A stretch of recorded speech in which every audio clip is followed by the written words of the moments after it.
In this video, I'm going to show you how to do a basic setup for a portrait photo. All right, let's get into it.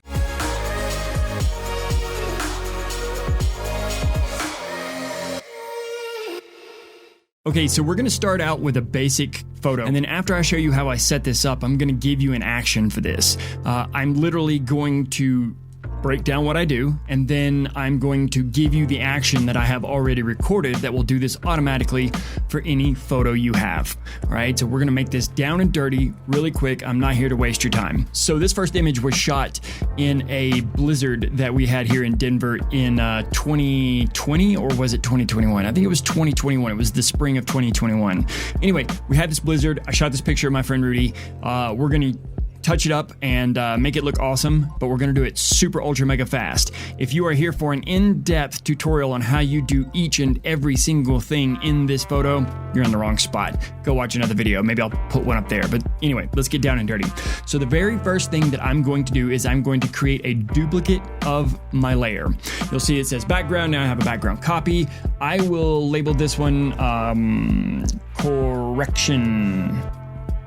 And this is going to be the layer that I'm going to do all of my clone stamping on. I'm going to do all of my skin repair. I'm going to get rid of all these individual threads. I'm going to use all of the things, content aware fill, patch tool, the whole 9 yards. So let's just jump in here and show you what I'm going to do initially. So for example, my buddy Rudy has a dog, and that dog is awesome, but he is a big white dog and he does shed. So I have this white hair right here. Let's see what happens if we do it once. So do it all at once. I'm going to draw this rough line around this thing like this, and let's see if Photoshop is smart enough to pull this off. I hit Shift F5 for a PC and Function Shift F5 for a Mac. So we go content aware fill. Boom. It did a pretty good job of it. I'm not going to complain. Once again, we're doing a down and dirty version of this. So this layer that I created right here, this is going to be where all of my basic correction happens. This is where I will clean up blemishes in the skin. I will clean up issues with hairs, stray hairs, anything like that. That's going to happen on this layer. Okay, let me back out here. So now the next thing that I'm going to do is I am going to create a curves layer. Now this is an overall curves adjustment. There are other curves layers that we set up in here shortly, but this is an overall curves adjustment. So we want to work non-destructively when we're doing things like curves and other adjustments, curves, levels, brightness, color balance, the whole 9 yards, non-destructively, which means that we come down here to this little icon, right?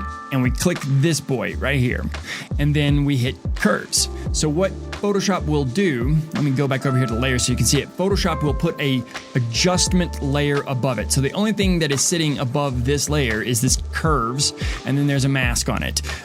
Let's go ahead and make our curves adjustment, and we're gonna make that curves adjustment in the properties panel after I hide all these other panels that I have. Okay, so we're gonna go to the, where is it at? Oh my gosh, properties panel, there it is. And we're gonna do a slight S-curve. I'm gonna pull down on one end, I'm gonna pull up on the other, drop one right in the center. Most people do. I generally don't put that one in the center, but some people like to, so I'll throw it in there for you. The biggest issue that I see with this one is this is an overall light image. So if I pull this down too dark, it's not going to look good. I don't want to crush my blacks that much. So I'm going to bring it up and I'm going to leave it close to the line because I do want a little pop, just not a lot. And I also want this background to kind of disappear, right? So let me show you what it is without it. Here's our layers and here's our curves, on and off, on, off, on. It already makes a dramatic difference to what we are doing to this photo already. Okay, so now the next two steps, I have seen some other photographers do this, and I think it's amazing, especially when you're in the correcting world and you've got to correct for fashion, or you've got to correct a beautiful portrait, and this is just a fast, easy, down and dirty way to make this happen. Here we go. We're going to create another curves layer, but we're going to do them a little bit differently this time. I'm going to come over here and click another adjustment layer, and I'm going to hit curves again.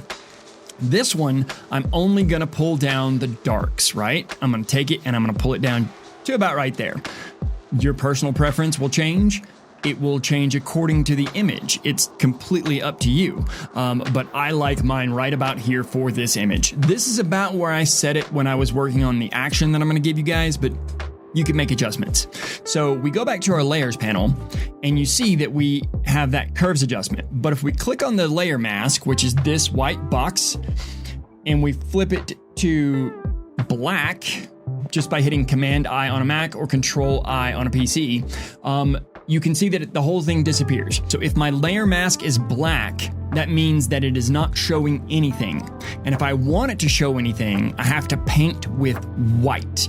So I have a stylus. You may use a rock or mouse or whatever those things are called these days. But I'm going to grab my brush and I'm going to paint. And as I paint white, you'll see that it is revealing the dark underneath. So in situations like right here, down here below his chin on his scarf, I want to actually darken that in. Now I'm going a little overboard just to kind of show you. I'm not going to do the entire image, but I did want to show you that we can leave this black or this darker color in here, and we can actually get crazy with it, and we can move relatively swiftly. So if I make my brush bigger and I say I want to do it all this down here, I want all this to be darker. Let's make his whole jacket black. Let me change the size of my brush. Boom. So now we have added this black into this image. Now this will work for any color and it is non-destructive because it is on a layer above it. So now I'm going to create another layer. This layer is going to be, you guessed it, for the lights. So we click on our adjustment layer, we create another curves layer, and on this one we're going to go bright, right? So we just take up the brights. I am going to label the first one darks, so you can know what we're doing here. And then I'm going to label the next one lights, so you know what you're working with. And since I adjusted that already, I already made the curves adjustment. I'm going to invert the layer mask. Remember, Command-I, or on a PC, it's Control-I. So that does that. Now we already have our brush selected, okay? I'm over here, I'm using the brush. You can also just hit the B button, and I've got white. Now, I'm not messing with my opacities or my flow that much. I'm just kind of leaving them where they are for example purposes. I said I wanted that to be a lot lighter than it was. So now I can come in here and I can paint on that and it'll make that go away. I also like this snow right here. So I want to make that just a little bit brighter. And I kind of like it right in there. And then obviously I'm going to want to bring this up. And let's do one other spot. Let's lighten up his jacket just a little bit right there. Now this is a little bit intense. This is more than I would normally like to do, but it is to show you what you can do. So you see here on the layer mask, it's got white on it, it's got black. Wherever the white is, it's revealing the brighter level curves adjustment. Okay, so now we're going to do one more thing, and this is one of my favorite tools ever. We're going to create a regular new layer, just like that. After we create this regular new layer, we are going to come over here and click on our color palette, our color picker. So I already have this set up, but I want to show you. I'm just going to throw this over here. Your hue should be 0. Your saturation should be 0. Your brightness should be 50.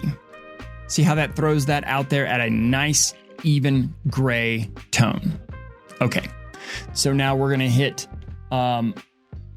fill, and this is where the fun comes in. Everything turned gray. You're like, what the heck are you doing, Brian? Well, the reason for this layer is pretty simple. This is a dodge burn layer. Okay, so I'll get my dodge tool and I will put my exposure at whatever, just to show you. Okay, so boom, if I dodge, it makes it lighter. If I burn, it makes it darker. Let me turn the exposure up on that. Boom, it makes it darker. But here's where the fun comes in. If we turn this layer to overlay, and we fill it again because I made mistakes, we can come in and we can dodge and burn on our image non-destructively. Let me show you how that works. So I'm going to come in here to this area right here just to show you what I'm doing. I'm going to click on my burn. I'm going to turn the size of my brush down, and I'm also going to turn the intensity down because I don't want to overdo it. I just want to show you what it does. So right here on these rims, I am making the ribs in his hat slightly darker, slightly more defined. Now remember, I'm using my burn tool. And the beautiful thing is this is non-destructive work that I'm doing right here, which means I can turn this layer on and off. Let me turn it off. Boom, boom, boom, boom. And I can also change the opacity on this, and it makes a huge difference. Now, this is a subtle thing that you do. You can go overboard on this. If you go overboard on this, it's going to look like ass. Don't go overboard. Subtle is the key. Okay, so now I've got my dodge tool selected. I'm going to bring my brush down a little bit. I'm going to highlight his eye, and then we're going to put a little bit of love in there, and we're going to put a little bit of love under his eye, and we're going to pop out these ribs here. All right. And then I kind of like this right in here, so I'm going to brighten it up just a hair. Small adjustments make a big difference. Okay, so now that we're not in there, boom, I'm going to turn that off, turn it back on, turn it off, turn it back on. Small and subtle is the key with a dodge burn layer. I took all that and I combined it into an action for you. So basically you run the action and it sets up all the stuff, and then all you have to do is just adjust the curves layers and paint in what you want. But there's one more thing I want to draw your attention to. It's called a high pass filter. A high pass filter is kind of like a sharpening layer, but it is a lot like the dodge burn layer that you need to be subtle with it. You don't want to go overboard. So I'm going to set this up for you. Now I'm hitting Command-Option-Shift-E on the Mac, and that's a Control-Shift-Alt-E on a PC. What that does is that stamps up. Okay, so that takes everything that's underneath the top layer, merges it into one flattened layer, and leaves everything underneath it intact. So that way, in case you screw up, you can always go back to what you had. The next thing I'm going to do is I'm going to go to Filter, Other, High Pass. So what it's going to do is it's going to pop this up. This is a box that you can adjust the intensity of the high pass. You see, if I crank it, then it sharpens the shit out of everything and it looks like ass. It looks like a bad HDR photo from people that are just kind of getting started out. But if I bring it down and I leave it kind of subtle, let's see if we can get that eye right there to pop. That's what I really want. I always love popping the eyes. Okay, I'm going to hit OK, and I'm going to turn this layer into a soft light layer. And then I'm going to put a layer mask on it. Watch this. The layer mask is on there and it's showing everything. And I want it to show everything. I want to invert it. Remember, that's just Command-I or Control-I on a PC. Let's zoom in to this eye right here. Subtlety is the key. Now watch this. I'm going to paint in detail. Remember, it's all about subtlety. Okay, see how we're getting sharper down here in the reds and the blacks? Let me turn on my pointer. Sharper down here in the reds and the blacks. We got sharper right here. Let me go back up here. Now watch this area right here. We're going to sharpen this part of it all. You don't want to overdo this. You do not want to sharpen too much.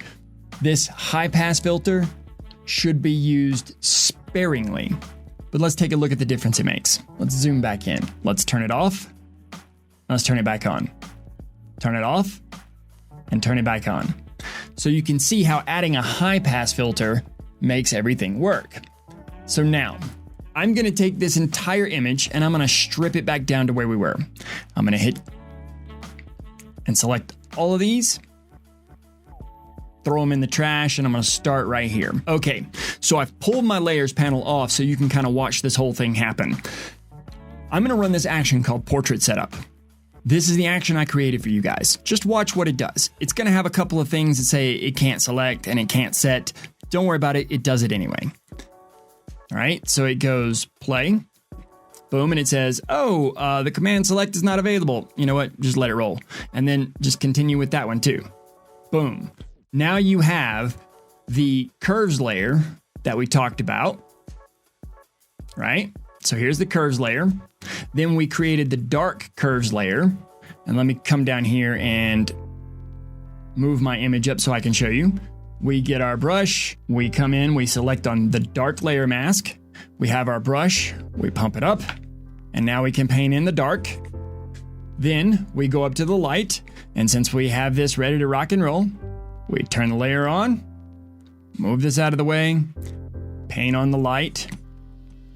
You can see it's all right in here. We're going to highlight the side of the face, the beanie, top of the jacket. And then we have our dodge burn layer, which is already set to overlay. Now on this one, the layer mask is there in case you decide to take off what you burned layer. You don't need the layer mask. You can burn directly on the gray. So just make sure the gray is selected, and then you can grab your dodge and you can just start dodging away. You can grab your burn, which is in the same tool panel, and you can just start to burning away, making things darker, making everything like you want it. And the beautiful thing is once you have your dodge and burn layer and your light and dark and your regular curves set where you want them, all you have to do is come and run this high pass layer. It's an action. I created it for you. You just go high pass and play that action. And it automatically creates the high pass layer for you and puts it on soft light. Now all you have to do is put the layer mask on and invert it. Boom. And then you can paint on wherever you want that sharpness. Okay, so if you want to make this part right here in focus, there you go. Okay, so that is a basic portrait setup. You can use this setup for other styles of images. You can use it for landscape, you can use it for pictures of your dog, you can use it for whatever you want. But this is the setup that I do when I'm churning and burning through portraits. So this action is down in the description, but it is also at snapsandclicks.com. You can go there, download this action, download the high pass action, and you'll be set and good to go. All right, catch you guys in the next one.